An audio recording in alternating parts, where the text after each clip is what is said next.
de temps en temps dañ ko yónnee ay commando. yónnee ko ay parachutistes. voilà colonel sànq yaa ngi doon wax pour en revenir à l'affaire du général Kandé nga ni son initiative est vouée à l'échec su ko defee mais loolu ban conséquence la mën a andi sur cette grande muette là qui est devenue quand même un peu bruyante ces temps-ci. je sais pas. ma ne initiative générale nga ni c'est voué à l'échec li mu bëgg a décret bi mu bëgg a attaqué. ma ni non c'est pas possible c'est-à-dire. waaw mais man je sais nga ni c'est pas possible mais ma ni loolu ban conséquence la mën a andi. ci armée bi nga xamee ni dañoo jàpp ni temps yi wax ji dafa bari. te pourtant daaw leen woon dégg est-ce que sax lu mel ni daaw na am ci armée bi. wax bi dafa bari parce que quand même il y a des manœuvres de déstabilisation. dans France mooy gën a leer c'est-à-dire dafa am loo xam ni tam neexul wax.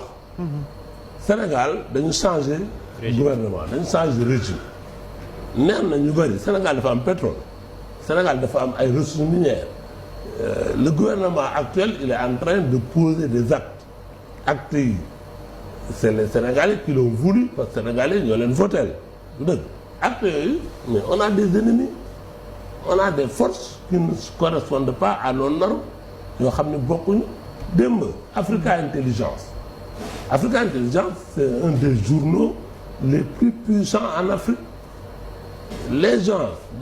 des forces ba léegi xamuñu ñan la ils ont sorti des articles ne Africa Intelligence moo ko wax pour ne premier ministre bi ak Kandé ñoo jote ndax premier ministre bi dafa bëgg a changer ay accords militaires et Kandé d'accord aussi loolu déjà c'est faux man hier dès que ça m'a été partagé j'ai dit ce n'est pas possible c'est faux et effectivement les responsables d'Africa Intelligence sont sortis ne ñoom article bi mosuñu ko bind alors loolu c'est grave ça veut dire que il y a des forces qui tentent de déstabiliser le pays bon et c'est quoi je me suis basé pour ne article boobu mënul nekk armée ku nekk da nga am say responsabilités. confidentiel Afrique la waaye. waaw confidentiel Afrique ku nekk da nga am say responsabilités.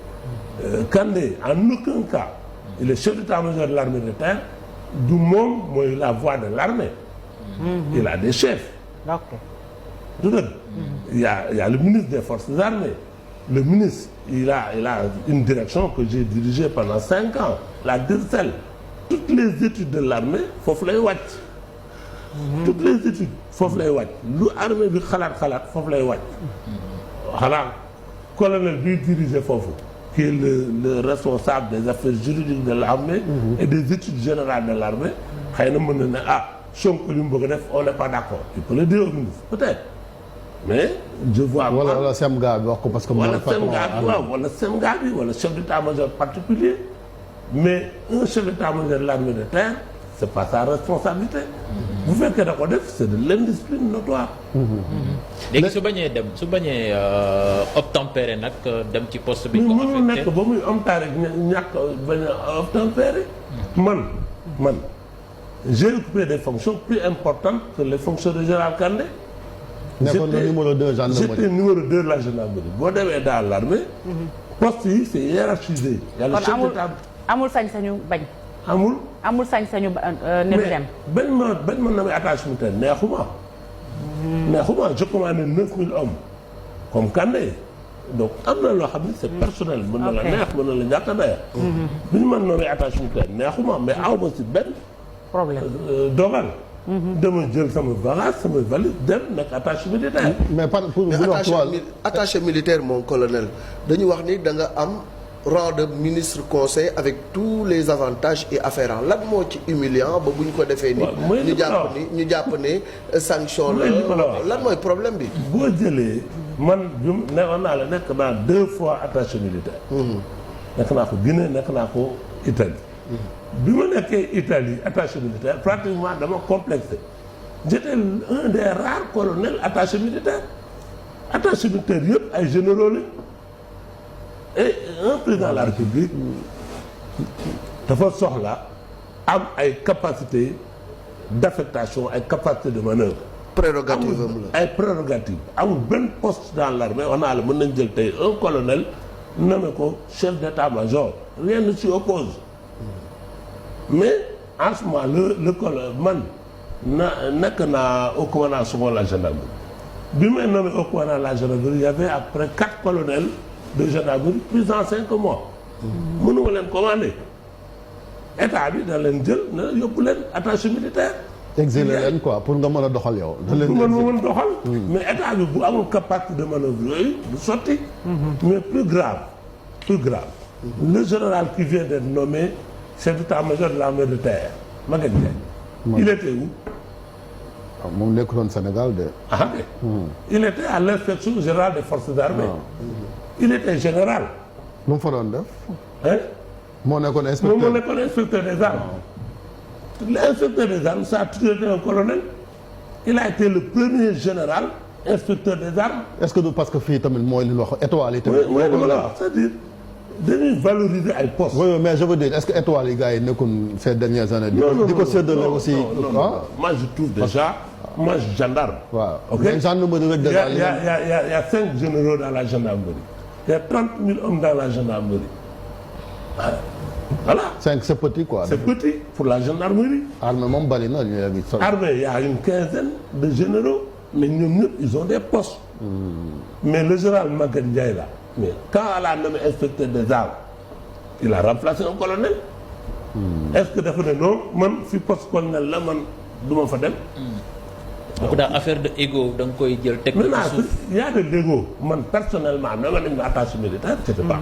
ñaar yëpp ñu mën na may attaché militaire j'étais pas content la première fois comment na may attaché militaire j'ai fait l'enquête sur le Joola man j'étais l'officier chargé de mener l'enquête sur le Joola quand j'ai terminé l'enquête mais l'armée n'était pas contente wala il y a eu des choses qui n'étaient pas contentes on m'a relevé de mes fonctions de DIRSEN. waaw mais loolu nag est-ce que war na jeex maanaam. affectation yi dafa mel ni ci sanction la maanaam bu ñu la affecté rek c'est pour oui parce que def nga enquête kontaanul ñu génn la réew. waaw ba tey mais peut-être aussi on peut dire la même chose pour Kandé. ba tey mais militaire il faut nga accepter. sa état c'est-à-dire honneur et servitude. obéir waaw. dégg il faut nga am honneur et servitude. circonstance du loolu ngeen di wax. voilà maintenant mënuloo ne rek man damay tu comprends Kandé quand elle a nommé général. Est-ce que tout le monde était content? Il y avait des colonels plus anciens que lui qui sont aussi méritants. C'est ça, ouais. Aussi méritants. Voilà. Est-ce que ces colonels-là, ils ont démissionné de l'armée? Est-ce que ces colonels-là, tout ça, ça pose des problèmes. Maintenant, le pouvoir politique, c'est un pouvoir politique. Ah, d'accord. ñoom lañ jox autorité sur l'armée. waaw maintenant da doon wax grande muette nag mais ñu ngi ko doon wax fii sax démb gis nañ politique bi aussi ñoo xamante ni soit ay officiers lañ nekkoon ci biir génn am benn liberté bi te la xamee woon ko armée est-ce que du loolu mooy indi xeetu coow yi. waaw xam nga man nee naa bëgguma politique mosuma politique. dama ko def parce que soldat là maintenant lii wóor ba wóor mooy une armée dafa am certaine cohérence dafa am certaine manœuvre yoo xam ni on peut passer par ces manœuvres pour déstabiliser un pays. comme l'histoire de Kandé là boo gisee li ñuy wax ay Africa confidentiel wala wax li. yooyu ça déstabilise les forces. les forces c'est pas les généraux. les généraux là c'est une infime minorité dans l'armée. l'armée c'est d'abord nos soldats. mooy troupe yi quoi. nos soldats et nos soldats il faut qu'ils croient à leurs officiers. et souvent il y a eu des problèmes qui sont passés yoo xam ne c'est pas bien. Macky Sall là il a limogé 2 généraux. Personne n'en a parlé. Le général Wade là qu'on a limogé après un 4 avril toute l'armée défile le lendemain on le limoge. mais Diomaye a fait de même pour Moussa Fall aussi hein. Bon mais il faut le permettre. il faut le permettre. c'est-à-dire si Diomaye n'a pas confiance en le général. il le limoge. L'essentiel faut pas humilier des personnes. Quelle que soit la situation. Il ne faut jamais humilier les personnes. Un officier, c'est quelqu'un qui s'est engagé dans le service de l'État. Dernière question, Chérif.